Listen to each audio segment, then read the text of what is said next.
Hi everybody, and welcome to the Urban Anarchist's Kitchen. I want to take a few minutes today and talk about cast iron and cookware. Mainly because we got a new piece in the house here, and I'm going to talk about that a little bit. But if you want to start using cast iron, if you don't already have it, there is a ton of it out there. Cast iron's been made from like the 1800s forward, and a lot of it's still around today. You can find it. If you go start looking like in antique stores and things like that, you're going to see a couple of big names out there. One of them is Wagner. The other one is Griswold, and the pans typically are marked very good. I'm going to talk about unmarked pans for a while, and they're one of the best deals that you can find out there, the ones that are unmarked. The Griswolds and the Wagners, when they are marked, tend to run very expensive, but some of those companies made unmarked ones for sale in places like the less expensive type department stores, things like that, and they're one of the best values out there you can find. So I'm going to talk a little bit about these two pans. They're both unmarked. This is our current pan. This is the one we've used for years and years and years, and it's unmarked. It doesn't tell who the maker is, but there's some keys here. Show you on both of these pans, they say made in USA. So that right away is going to tell us that these pans were made in the 60s going forward.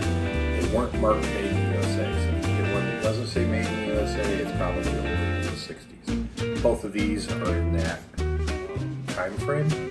This one here is a Lodge, and Lodge is still making cast iron to this day. You can go and buy Lodge frying pans and Dutch ovens and everything, at Walmart if you want to. But the way to identify this real quick, this is called a heat ring.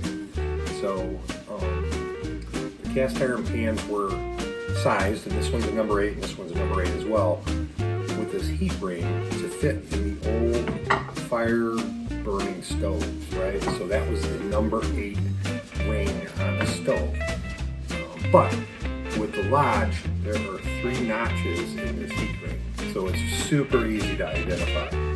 The other thing, it says made in USA, so you know that it was made after 1960. And this has been a good pan. We've had this thing forever and ever and ever. As you can see just how black that thing is from all the use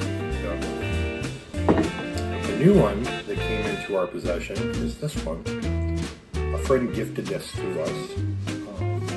It was in rough shape. It's looking really nice now. There are a ton of videos out on YouTube if you want to go learn how to restore these pans if you get one that's rusty, if you get rid of the seasoning that's already on it, if it's kind of rough inside. Go out, get yourself one, watch the videos how to clean them up, how to re-season them, and you have a really good pan. So this one, again, is a number 8. This one is also marked made in the USA, but again, there's no markings on here anywhere as to the maker. This one also has another key where it actually has the size in inches, the dimensions of the pan, which is 10 and 5/8. This one, we tracked it back, and there's a bunch of different ways you can tell. Pour spouts are different from year to year. Big key thing for this one is the way that the handle connects to the pan. So it's kind of unique, and it's different than the Lodge. See, the Lodge is kind of a flat handled one. This one's got like an angle or a triangle kind of going down into the pan. That's the key with this one. This one came from a company called Birmingham Stove and Range. The other key with this one is the size again. They mark theirs at a certain point with the actual dimensions of the pan on there. Font is another way to look at it, but pretty certain this is a Birmingham Stove and Range. Now, Birmingham Stove and Range, they produced these pans from 1902 to about 1989.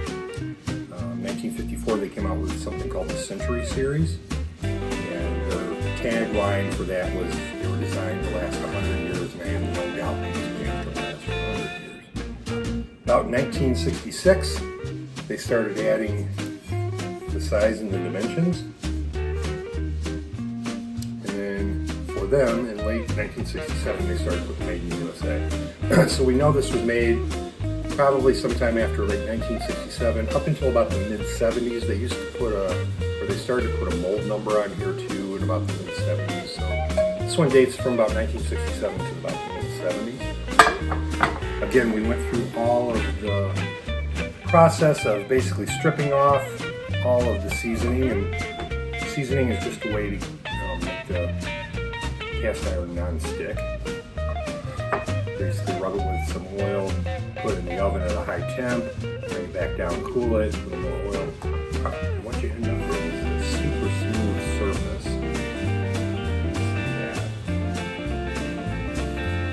We've used this once already, but you can tell, since we've cleaned it all up, the difference in the color, right? So this one is well used, well seasoned. It's our everyday pan, very black.